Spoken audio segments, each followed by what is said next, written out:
Hey loves, welcome to episode number 5. To cheat meal or not to cheat meal? That is the question. So, in our last episode, we talked about food tracking and how the two most important factors for your diet and weight loss come down to tracking your calories and your macronutrients. And again, your macronutrients are your carbohydrates, your fat, and your protein. So, let's get on into episode number 5, where we're going to talk about cheat meals. All right. So to answer the question, to cheat meal or not to cheat meal, my answer is definitely to cheat meal, but to cheat meal the right and smart way. So there are several physical and psychological benefits to having a cheat meal. Physically, it can actually help boost your metabolism. When you're in a calorie deficit over an extended amount of time, it can actually slow down your metabolism. But having a cheat meal can actually help boost your metabolism if you're having a meal that is high in calories and high in carbs. Psychologically, it can also help you feel that you are not being deprived. No one wants to feel that they are being deprived, and so having that cheat meal can help make you feel that you have some balance in your life. We just came back from homecoming, and I feel that that is just a great example of being able to enjoy yourself, but then getting right back on track. Now, of course, homecoming is an anomaly that only happens once a year. So, how do you maintain yourself throughout the rest of the year when you're working on your health goals? So, that is what we're going to get into. Tip number 1, getting rid of this is my cheat day and this is my cheat weekend. That thought process is dangerous thinking. And as I shared with you all in my first episode, I had that same thinking and I know better. But again, when you are on a health journey, and I've been on mine for over a decade, you're going to have your ups and downs. And depending on how life is feeling, maybe you're not being as strict or you're not watching yourself as much as you need to. And that is honestly what was happening to me. And when I found out, my results that I was pre-diabetic, I was shocked because I knew that during the week I ate pretty healthy and pretty balanced. But I knew that on the weekend I was overeating. We were going out and I was not watching my food like how I needed to. And so this is a prime example of having a thought process of, this is my cheat day, this is my cheat weekend, I deserve it, I did good all week, I exercised all week. And then you get to the weekend and you just blow your progress. And I would get to Monday and do my weigh ins, and either I gained a pound or I stayed the same weight. And it was frustrating. But, I kept doing the same thing, for a little while there just because again I knew that I knew how to get out of it, but until I saw that, like, okay, Brittany, you're pre-diabetic, that really like woke me up. But it shouldn't have to take something dramatic like that in order for us to make change. And so I say all this to say be careful, and let's get rid of the thought process of having a cheat day or a cheat weekend. It only takes an estimated 3,500 calories to gain a pound.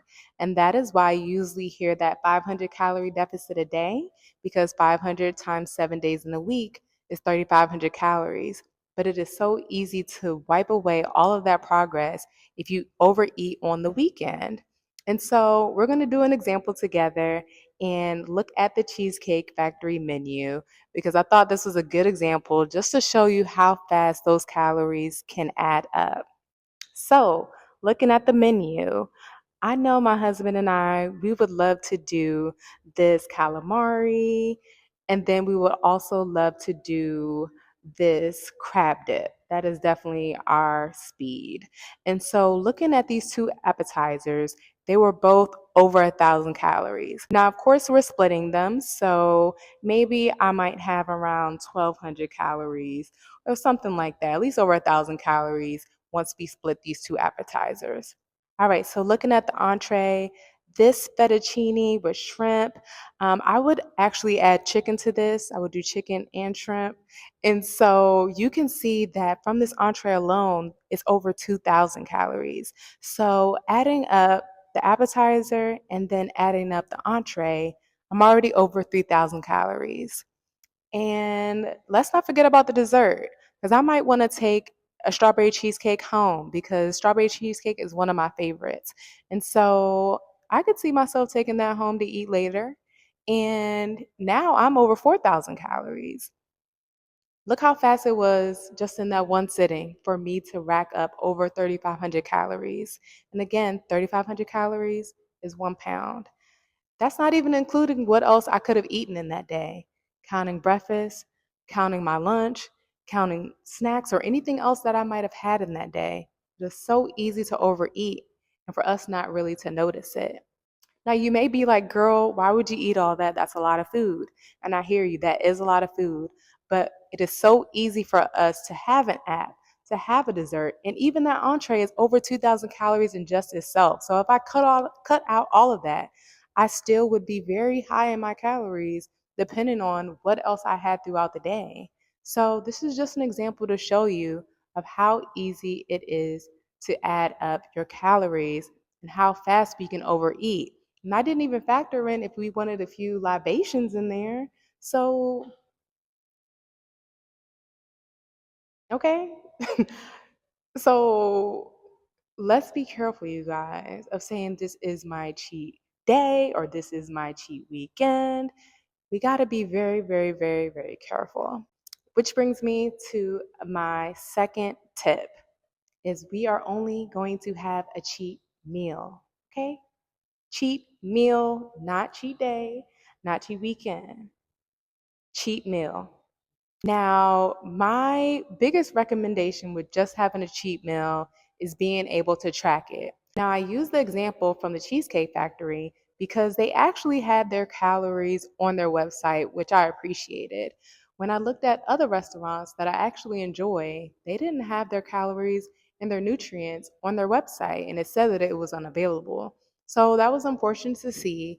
And honestly, when you run into situations like this and you're at restaurants where they do not disclose their calories, you want to be very, very careful when you eat there because you are eating your cheat meal blindly. And that is never a good thing because you're not able to track it. Now, I will say that as I shared with you in my last episode, there is my Fitness Pal and the Lose It app that I use. Sometimes they may have menu items embedded into the app, so always check there. You never know. They may have it available in the app, but when restaurants do not disclose their calorie information, it does make it harder for you to track. So I would honestly steer clear of them, or if you can't steer clear, try not to make that your go-to place every week for your cheat meal. Or if you are going to make that your go-to place, be very, very mindful of what else that you are eating throughout the day because you're going in blindly and you don't know exactly how many calories and how many macros that you're eating at that location. So try to find cheap foods and cheat meals that you like where you can actually track it. Personally, I love Dairy Queen. I love the Reese's Peanut Butter Cup Blizzard specifically, not the small size, the medium size, because when I cheat meal, I'm a cheat meal, okay? But I love getting the Blizzard because they have their calorie information publicly on their website. It's not a secret. They also have it in my Lose It app. And so I know whenever I eat my Blizzard, I know that it has a lot of fat in it. And I can just account for it for the rest of the day and budget myself as I need to, but I can still enjoy my cheat meal. So I say all that to say if you can find a cheat meal where you can actually track it, that is preferred. Try not to go in blindly and try to track your cheat meal as much as you possibly can because that will make sure that you are not overeating and that you are not just going in blind to your meal. That is never a good thing and never a good feeling, especially when you are on a weight loss journey and you're trying to work on your health.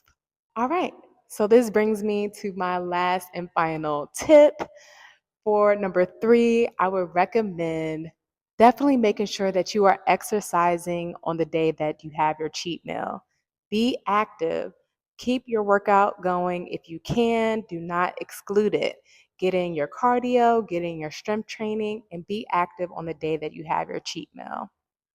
Now, if you have your cheat meal on the weekend, like how I do, maybe you have an engagement, maybe you're not able to make it to the gym, try to be active throughout the day.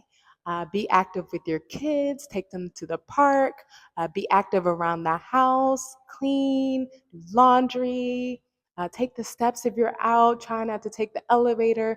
Just be cautious and try to be active. Go for walks. Go for a walk after you eat. Go for a walk earlier in the day or several times if you can afford it. Just try to be active as much as you possibly can. All right, so let's just do a recap of my top 3 tips. The first one being that we are getting rid of cheat days and cheat weekends. Those days are gone. We are done with them. They're in our rear view. And we are not allowing that to keep us back from our goals anymore. The second tip, we are only going to have a cheat meal, just one, and we can do it and we can still enjoy ourselves. So make sure that you pick a good one. And then the last and final tip is to stay active. Be active on the days that you have your cheat meal. All right. Well, I hope that this was helpful to you all. And wherever you are in your health journey, I hope that this is encouraging to you because we never want to feel deprived and that we can't still enjoy life. And ultimately, what I will share with you all and what I want to make sure that you know about me is that this is a lifestyle. I don't even like the word dieting because I'm not on a diet. This is a lifestyle. You have ups and downs. And I had a moment, where I wasn't tracking myself like how I needed to. But again, this is a lifestyle and I know how to get right back on. And you're going to go through the same exact things as well if you haven't already. So again, you can do it. You can do it. And you are not alone. If you have any questions for me, anything that I can do to help you, if you want me to help you figure out your calories and your macros or your food tracking, or just any tips that I can share with you, I am here. And I'm sharing this with you all because I am a living testament of being on a health journey for over a decade now, and this journey never ends. And so you'll learn yourself, you'll learn what works, and I hope that what I'm sharing with you is going to be helpful to you in some way. All right, until next time.